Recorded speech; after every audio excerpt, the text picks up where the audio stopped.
Je suis Anne-Estelle Dalpon, artiste-auteure, romancière, prête-plume et officiante de cérémonies poétiques.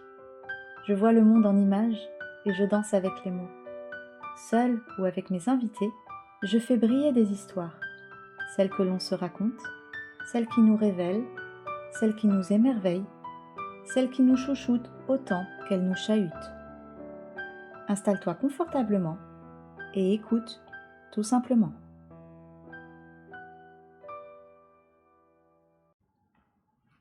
À mes amis qui sont partis, merci. Merci de m'avoir montré à quel point je ne m'aimais pas assez, à quel point je ne me respectais pas assez, et combien je me reposais trop sur vous, votre avis, votre parole, votre amour. C'était sûrement trop lourd. Vous vouliez peut-être vous alléger et je vous ai pesé. Merci pour tout ce que vous avez apporté à ma vie durant toutes ces années.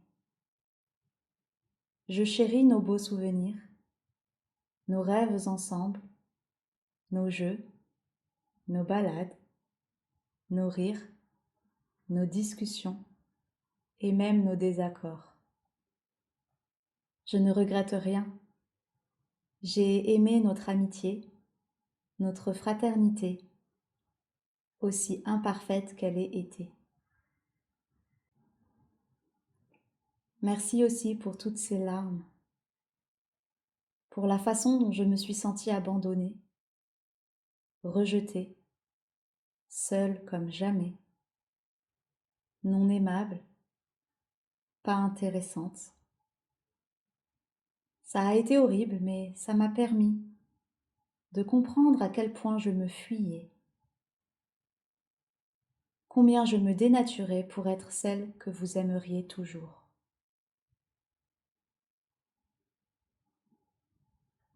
Je ne m'en rendais pas compte. Je me taisais souvent, et quand je parlais, je voyais que j'étais de moins en moins intéressante, alors j'ai commencé à vouloir plus m'affirmer. Et je vous ai encore plus rebuté. Merci de m'avoir laissée seule avec mes incompréhensions et beaucoup de reproches. J'ai pris le temps de trier ce qui était vrai et de laisser le reste. J'ai regardé en face toutes ces fois où j'ai voulu faire plaisir, ne pas insister, ne pas m'écouter, pour ne pas faire de vagues, et réaliser que malgré tous mes efforts, le résultat était quand même celui que je craignais. Au début, ça m'a tellement déstabilisée que je me suis demandé à quoi bon. À quoi bon souffrir aux autres? Si c'est pour se retrouver seul, autant l'être par choix, non? Mais j'ai compris à quel point on attire ce que l'on redoute le plus. Et aussi que nos croyances se vérifient toujours. La mienne était que je n'étais pas vraiment intéressante, que je dérangeais. Aujourd'hui, j'ai compris. Je sais et je crois que je suis très intéressante. Parce que moi-même, je m'intéresse à moi. Je m'écoute. Je suis fière de moi. Je m'admire parfois. Et je sais que je peux être très attirante. Autant physiquement que dans tout ce que je dégage. Ma croyance aujourd'hui est que je suis très bien seule et très bien avec d'autres. Et que mes couleurs donnent envie. Et je les chéris tellement que je ne laisse plus personne me dire qu'elles sont moches, qu'elles devraient être autrement. Elles peuvent déplaire, je sais que je peux déranger. Mais cette fois, ce n'est plus du tout dans l'idée de je dérange dans le quotidien, je suis pesante, mais dans le sens qui je suis et ce que je vis et ce que je dis vient titiller des parts chez les autres. Et c'est leur responsabilité de gérer leurs émotions. Je ne prends plus en charge les réactions, les craintes et les ombres des autres. Merci pour ça. J'ai compris à quel point on est tous les miroirs les uns des autres. On se renvoie tous des choses qui ne font pas plaisir, voire qui font mal. Ma responsabilité est de regarder à moi, à ce qui se passe en moi, ce qui est mis en lumière. Je laisse aux autres leur propre responsabilité. Merci aussi parce que j'ai compris que même les personnes les plus proches de moi peuvent ne pas comprendre qui je suis. Et je ne peux pas leur en vouloir parce que je suis moi-même très loin de comprendre les autres malgré tous mes efforts. J'accepte que beaucoup de choses nous échappent et que la communication reste le meilleur moyen de parler de soi plutôt que de parler des autres. Merci de m'avoir appris à lâcher prise sur le fait qu'on ne peut pas forcer quelqu'un à parler et à écouter. Merci parce que j'avais cette colère immense, ce sentiment d'injustice quand on me jugeait sans m'avoir laissé m'expliquer, m'exprimer. C'est l'une des leçons les plus difficiles et douloureuses à comprendre pour moi. Mais merci, parce que ce qui compte, ce n'est pas que l'autre m'écoute, c'est que moi, je m'écoute. J'ai appris. Merci parce que j'ai compris aussi que je ne suis qu'un personnage secondaire dans votre histoire et que je n'ai pas à revendiquer quoi que ce soit. C'est vous qui écrivez ce que vous voulez. Ce qui importe, c'est ce que moi j'écris pour ma propre histoire. Et même si je crois qu'on peut prendre soin des autres personnages dans notre histoire, merci, parce que de vous en vouloir a révélé la culpabilité que je ressentais immense en moi, de vous avoir laissé me faire autant de mal et me traiter ainsi. J'aurais dû, j'aurais pu. On connaît par cœur ces phrases qui essaient de rejouer autrement le passé.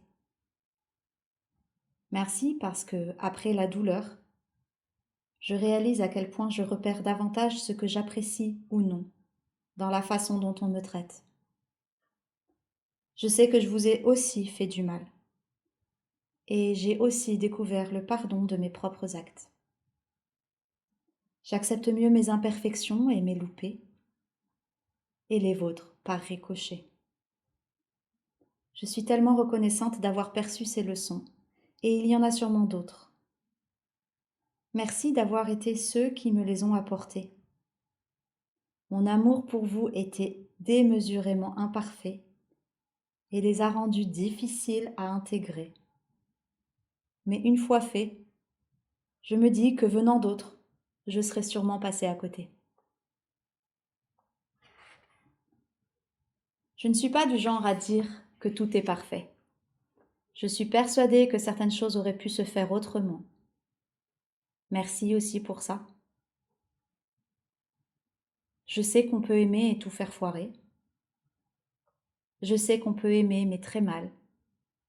Je sais aussi qu'on peut aimer et ne pas accepter les actes, les mots, les positions de l'autre. Merci de m'avoir permis de davantage choisir ce qui me semble juste.